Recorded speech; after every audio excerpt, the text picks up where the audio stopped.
നമ്മൾ എപ്പോ സംസാരിക്കാൻ തുടങ്ങിയാലും കേൾക്കുന്ന ആളുകൾ നമ്മളെപ്പറ്റിയൊരു തീരുമാനം എടുക്കുന്നുണ്ട്. ഒരുപക്ഷെ നമ്മളത് അറിയുന്നുണ്ടാവില്ല. അവർക്ക് നമ്മളെ വിശ്വസിക്കാൻ പറ്റുമോ, അതോ ഇയാൾ പറയുന്നത് വെറുതെ കേട്ടിരുന്നാൽ മതിയോ? നിങ്ങളുടെ ഒരു ലീഡർ എന്ന നിലയിലുള്ള സ്വാധീനം ഇല്ലാതാക്കാൻ സാധ്യതയുള്ള 5 കാര്യങ്ങളെക്കുറിച്ചാണ് നമ്മൾ ഇന്ന് സംസാരിക്കാൻ പോകുന്നത്. അപ്പോ നമ്മൾ സംസാരിക്കുമ്പോഴൊക്കെ കേൾക്കുന്നവരുടെ മനസ്സിൽ ഒരു ചോദ്യം ഓടിക്കൊണ്ടിരിക്കും. ഈ വ്യക്തിയെ വിശ്വസിക്കാമോ അതോ വെറുതെ കേട്ടിരിക്കണോ? നമ്മൾ പറയുന്ന ഓരോ വാക്കും, നമ്മുടെ ഓരോ ചലനവും ഈ ചോദ്യത്തിനൊരു ഉത്തരം കൊടുക്കുന്നുണ്ട്. ആ ഉത്തരം നമുക്കനുകൂലമാണോ പ്രതികൂലമാണോ എന്നതിലാണ് കാര്യം. ഈ കാണുന്ന വാചകം ശരിക്കും വളരെ പ്രധാനപ്പെട്ട ഒന്നാണ്. ഒരു നേതാവിനെ പോലെ സംസാരിക്കാൻ നിങ്ങൾക്ക് പറ്റിയില്ലെങ്കിൽ ആരും നിങ്ങളെ ഒരു നേതാവായി വിശ്വസിക്കില്ല. നിങ്ങളുടെ സംസാര രീതിയാണ് എല്ലാം തീരുമാനിക്കുന്നത്. അപ്പോ ഏതൊക്കെ ശീലങ്ങളാണ് നമ്മുടെ ഈ വിശ്വാസ്യതയെ പതിയെ ഇല്ലാതാക്കുന്നത്? നമുക്ക് നോക്കാം. ഇവിടെയാണ് ശരിക്കും ഒരു രസമുള്ള കാര്യം. നിങ്ങളുടെ സ്വാധീനം വർദ്ധിപ്പിക്കാൻ പുതിയതായിട്ട് ഒന്നും പഠിച്ചെടുക്കേണ്ട ആവശ്യമില്ല. പകരം നമ്മുടെ വിശ്വാസ്യതയെ പതുക്കെ കാർന്നു തിന്നുന്ന ചില ശീലങ്ങൾ അങ്ങ് ഒഴിവാക്കിയാൽ മതി. അങ്ങനെയുള്ള 5 സൈലന്റ് കില്ലേഴ്സിനെക്കുറിച്ചാണ് നമ്മൾ സംസാരിക്കാൻ പോകുന്നത്. അപ്പോ ഒന്നാമത്തെ കാര്യം ഇതാണ്: അമിതമായി വിശദീകരിക്കുന്നത് നിർത്തുക. നിങ്ങൾ ശ്രദ്ധിച്ചിട്ടുണ്ടോ, ശരിക്കും അധികാരവും സ്വാധീനവുമുള്ള ആളുകൾ ഒരുപാട് സംസാരിക്കാറില്ല. കാരണം ചില സമയങ്ങളിൽ കുറച്ചു വാക്കുകൾക്കാണ് കൂടുതൽ ശക്തി. ഇതിലെ വ്യത്യാസം കണ്ടോ? നിങ്ങൾ ഒരുപാട് വിശദീകരിക്കുമ്പോൾ മറ്റുള്ളവർക്ക് തോന്നുക നിങ്ങൾക്ക് നിങ്ങളുടെ കാര്യത്തിൽ അത്ര ഉറപ്പില്ലെന്നാണ്. അത് നിങ്ങളുടെ വിശ്വാസ്യത ഇല്ലാതാക്കും. എന്നാൽ നിങ്ങൾ വളരെ കുറച്ചു വാക്കുകളിൽ കാര്യം പറയുമ്പോൾ അത് നിങ്ങളുടെ ആത്മവിശ്വാസത്തെയും വ്യക്തതയെയും കാണിക്കുന്നു.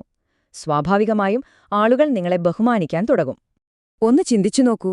നിങ്ങൾ സംസാരിക്കുമ്പോൾ ആളുകൾ അത് കേൾക്കുമെന്ന് നിങ്ങൾക്കൊരു ഉറപ്പുണ്ടോ? അതോ അവർ കേട്ടിരുന്നെങ്കിലെന്ന് നിങ്ങൾ ആഗ്രഹിക്കുകയാണോ?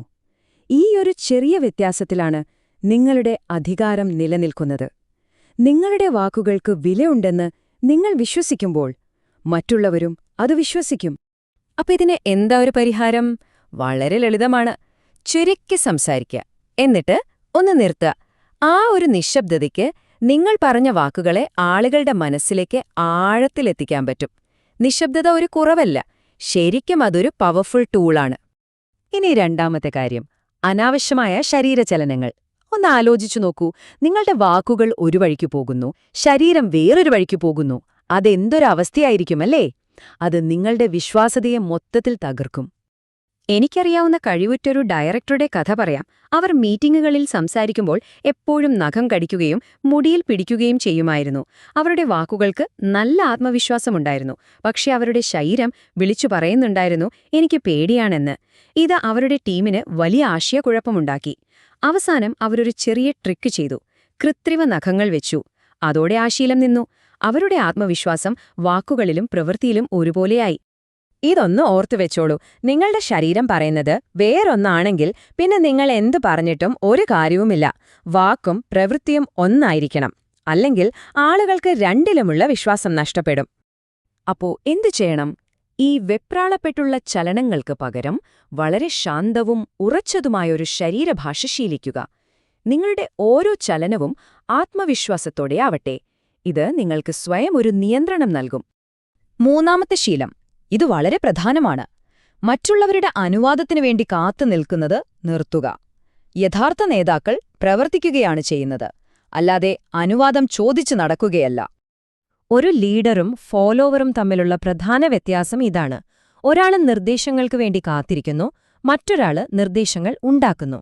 നിങ്ങൾ അനുവാദം ചോദിക്കുമ്പോൾ ആളുകളുടെ മനസ്സിൽ സംശയങ്ങൾ ഉണ്ടാക്കുകയാണ്. എന്നാൽ നിങ്ങൾ ഉത്തരവാദിത്വം ഏറ്റെടുക്കുമ്പോൾ നിങ്ങൾ മുന്നോട്ടുള്ള വഴി തുറക്കുകയാണ് ചെയ്യുന്നത്. ആരും നിങ്ങളെ ലീഡറായിട്ട് നിയമിക്കാൻ പോകുന്നില്ല. നിങ്ങളുടെ പ്രവൃത്തികളിലൂടെ നിങ്ങൾ ആ സ്ഥാനമങ്ങ് ഏറ്റെടുക്കുകയാണ് വേണ്ടത്. ഒരു നേതൃത്വപരമായ ശൂന്യത കാണുമ്പോൾ മടിച്ചു നിൽക്കരുത്. മുന്നോട്ട് വന്ന് ആ ഉത്തരവാദിത്തം ഏറ്റെടുക്കണം. അതുകൊണ്ട് ചെയ്യേണ്ടത് ഇത്രയേ ഉള്ളൂ: തീരുമാനങ്ങൾ എടുക്കുക, ഉത്തരവാദിത്തം ഏറ്റെടുക്കുക. മറ്റുള്ളവർക്ക് നിങ്ങളെ പിന്തുടരാൻ വേണ്ടത് ആ ഒരു ഉറപ്പാണ്. അത് നിങ്ങൾ അവർക്ക് കൊടുക്കുക. ഇനി നാലാമത്തെ ശീലം. ഇത് ഒരുപക്ഷെ നമ്മളിൽ പലർക്കും ബുദ്ധിമുട്ടുള്ള ഒന്നായിരിക്കും: പ്രയാസമുള്ള സംഭാഷണങ്ങളിൽ നിന്ന് ഒഴിഞ്ഞുമാറുക. പക്ഷെ ഒരു കാര്യം ഓർക്കണം: ബഹുമാനം നേടാനുള്ള ഒരേയൊരു വഴി സത്യസന്ധതയാണ്.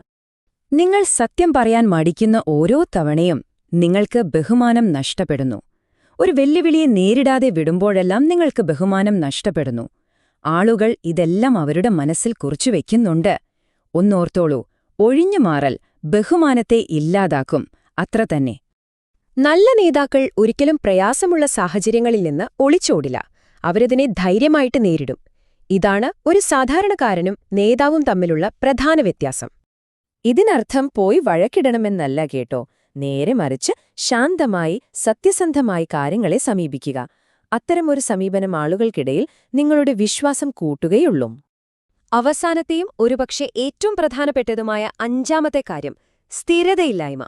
ഒരു നേതാവിന്റെ ഏറ്റവും വലിയൊരു സൂപ്പർ പവർ എന്താണെന്നറിയാമോ? അവരുടെ പെരുമാറ്റം പ്രവചിക്കാൻ കഴിയുമെന്നതാണ്. അതായത് ഏത് സാഹചര്യത്തിലും അവർ ഒരേപോലെ നിലകൊള്ളും എന്നുള്ള വിശ്വാസം. ഇതിനെയാണ് നമ്മൾ വൈകാരിക നിയന്ത്രണം അഥവാ ഇമോഷണൽ റെഗുലേഷൻ എന്ന് പറയുന്നത്. അതായത് എത്ര വലിയ ടെൻഷൻ വന്നാലും പതറാതെ ഒരേപോലെ നിൽക്കാനുള്ള കഴിവ്. ഇത് വളരെ ബഹുമാനിക്കപ്പെടുന്ന എന്നാൽ അത്ര തന്നെ അപൂർവമായൊരു നേതൃത്വ ഗുണമാണ്. ഒന്നോർക്കുക, നിങ്ങളുടെ മൂഡാണ് നിങ്ങളുടെ പെരുമാറ്റത്തെ നിയന്ത്രിക്കുന്നതെങ്കിൽ നിങ്ങൾ നയിക്കുകയല്ല, വെറുതെ പ്രതികരിക്കുക മാത്രമാണ് ചെയ്യുന്നത്. സ്വയം നിയന്ത്രിക്കാൻ പറ്റുന്നില്ലെങ്കിൽ പിന്നെ എങ്ങനെയാ മറ്റുള്ളവരെ നയിക്കാൻ? നിങ്ങളെ വിശ്വസിക്കാൻ പറ്റുക അല്ലേ?